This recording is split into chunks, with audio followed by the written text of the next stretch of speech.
Cascade Hoops Talk, bringing the world NAIA basketball one podcast at a time.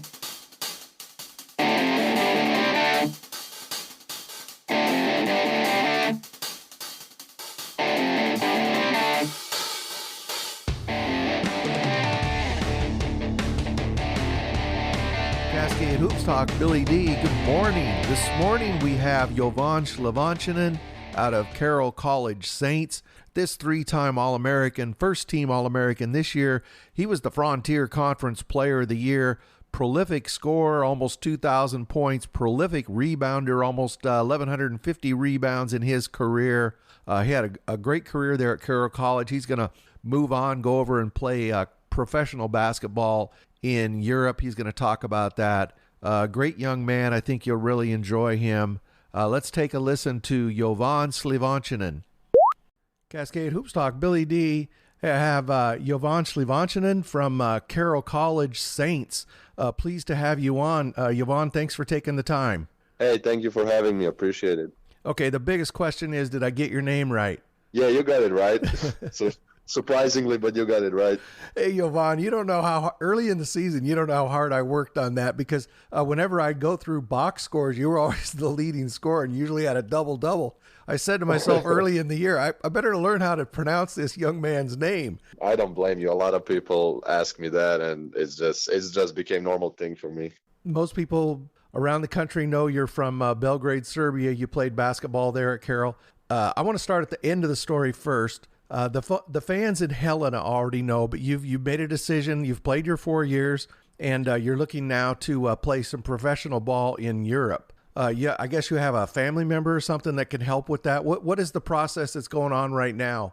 Yes, sir. So, like you said, I decided after my 4 years to go play professionally in Europe. So I'm hoping for that, and the teams are still having seasons there.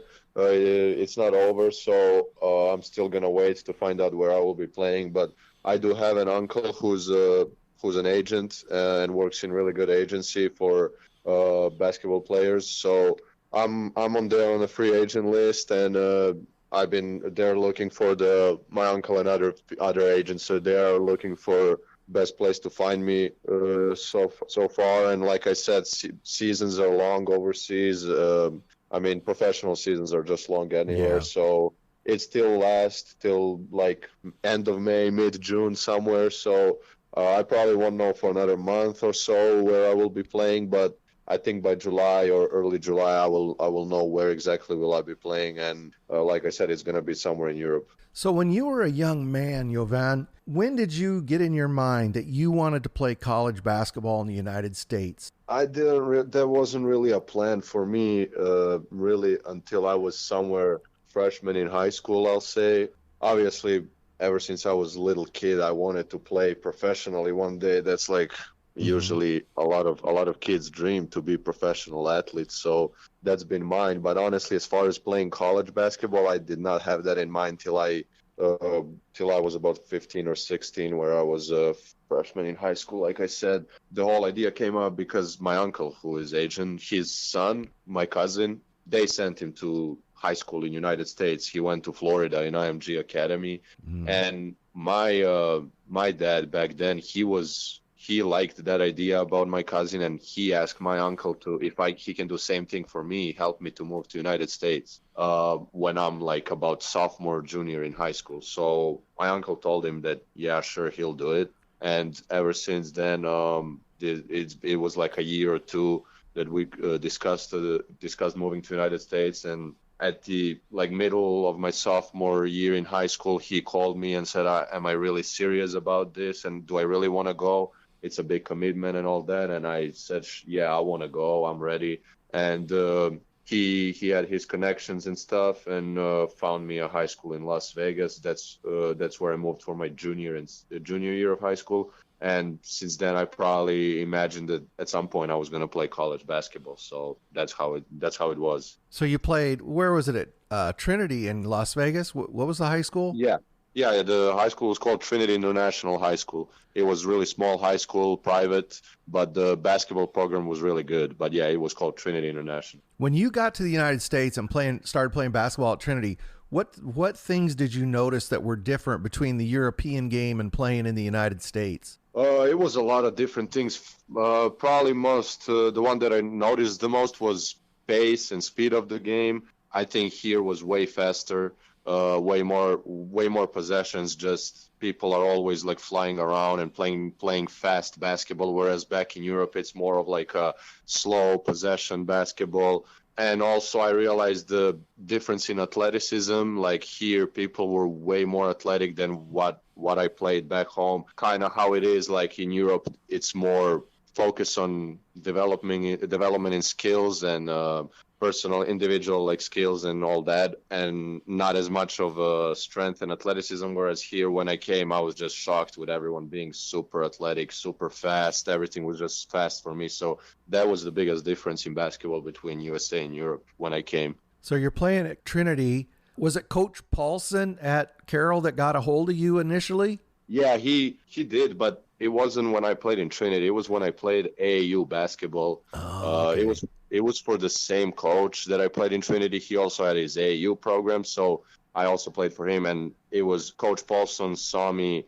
It was late in July or mid-July. It's when he saw me first, which was kind of late, and that's when he got a hold up on me. It was AAU, not Trinity. When you say July, are you talking about after you graduated or between your junior and senior? July after my senior year, which was really late. Oh yeah, that is. And so what was it about Carroll and Coach Paulson that made you decide to go to Helena and play basketball? Just a big interest. It's simple. Coach Paulson showed a huge interest in me, showed that he really wanted me. I saw he like nobody's ever been interested in me, like in coming to play basketball for them and being a part of Carroll. I knew that he really wanted me to be there, and usually people go to places where they feel like they're most wanted. That was pretty much what decided for me.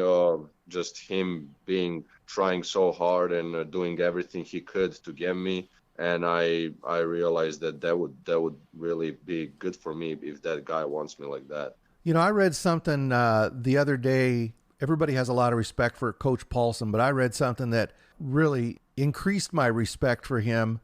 Shamrock Campbell was looking to, he still had a fifth year left, looking to get his master's degree. And Coach Paulson did that, facilitated that for him, helped him find a home, did everything he could to help Shamrock go play down in Port Loma and get his master's degree. I mean, that's a pretty class act, right? Here's one of his best players, and he's helping him find a new home because it's what's best for Shamrock. Yeah, that's something I really will always respect about him.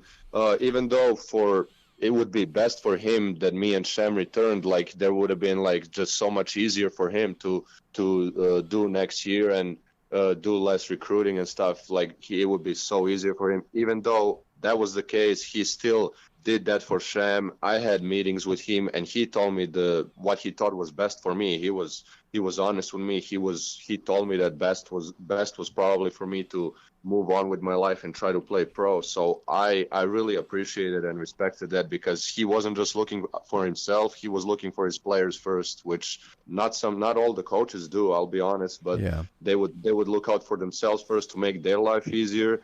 But he was trying to make our life easier, and I will always respect that. Like I'm super thankful for him, and I'm thankful that he got to coach me past 4 years. Yeah, I completely agree, Jovan. When I read that about him, I know he helped you. I know he helped Shamrock, and really hats off to Coach Paulson for that. Like you say, yeah. Those are two All-Americans. I mean, you're two of the best players in the country, and you're helping them leave because it was best for you and best for Sham. So exactly. You get to Carroll. First, I ask everybody this. What did you find the difference was? What was your transition like from, high school and AAU to playing NAIA college basketball? What was that transition like? It was also a difference, obviously. My first year that I came here, we had a lot of upperclassmen. We had a bunch of seniors and juniors, which is obviously they were a lot older than me and more physical and stronger and all that. Like they were like 4 or 5 years older than me, and Mm-hmm. I was playing with teenagers in my age. And then next day I come here and I'm supposed to play with like almost grown men. Like they were a lot older than me, and they were really good. They were one of the best players I played with. So it was a big difference in that aspect. Just playing with bigger level and more experienced level. So that was the biggest change for me. But it was weird at the beginning. I had to adjust, but they helped me out. They were great teammates, and I learned from them a lot. So after some time, like even during my freshman year, I got adjusted to college ball, and I had pretty good freshman year for beginning, which thankful to those guys who helped me out, who I had great teammates, so they just helped me to have my as successful freshman year as possible. That freshman year was a little bit of a dream year for you and your team. You ended up the runner-up. You lost to a really good Georgetown team. I want to ask you about this. Lewis Clark State, they beat you. I don't know if you remember this, but they beat you in the conference tournament championship, and that must have stung a little bit. But then when you got, I think it was in the Final Four, you drew them again. So going into that game, you knew, I think I don't remember, I think you split, I know you play 3 games apiece, but anyway, you split in the regular season, but they beat you in the tournament. So going in, you're going to play them in the Final Four. What was the mood of the team going into that game?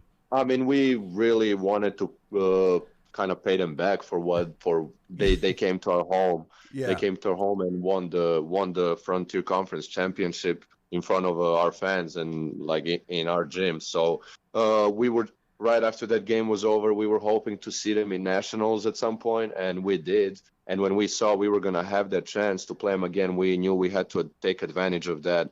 That was our 5th time playing each other, so we both teams knew exactly what we were doing, what our tendencies were.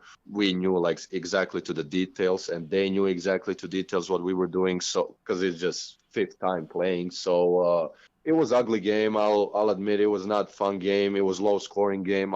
We just knew everything about each other, so that didn't make it that more fun for other fans watching. But all it matters for me that we got the win, and after we got the win, I was like, you guys can have Frontier Championship. I'll take national championship any day over that. So in the end, it ended up being better for us then, and we won that was like we were tied before that game 2-2, and that was our 5th time playing, I think. So that made it 3-2 for us, plus going to national championship, which was pretty cool. So I was pretty happy after that. I'm glad we got him back after they came here and got a win. That's why I wanted to ask you about that. I figured that was a pretty big game, that Lewis Clark game in the Final Four.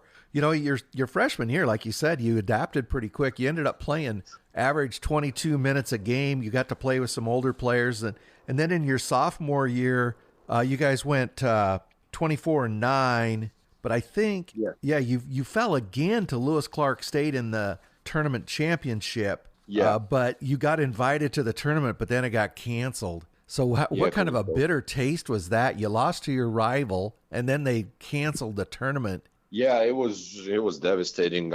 We were again hoping to see him in nationals because we're usually the team that advances a lot in nationals. It's been like that every year. So we knew if we could see him again, we would try our best to get him back. But it was for sure a bitter taste because that year we were the only team. LC Lewis Clark was like really good, and I don't think they've lost to any team in Frontier besides they lost to Tech and nobody else. They only lost to Tech once, and they lost to us twice. They had 3 losses total, and twice was from us. Like we were the only team that beat them. We beat them in their gym, and out of 4 games, I'm not making no excuses, but out of 4 games, we played 3 in their home gym and 1 in ours. So they had advantage. They had advantage there, but. Like I said, we felt pretty devastated after the championship game where we lost pretty easily, and we were hoping to see him again in nationals. We both knew we were gonna advance probably deep again. So,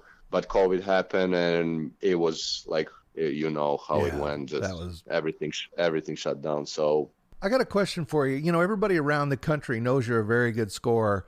I don't think people outside the frontier, the Northwest, really realize how good a rebounder you are.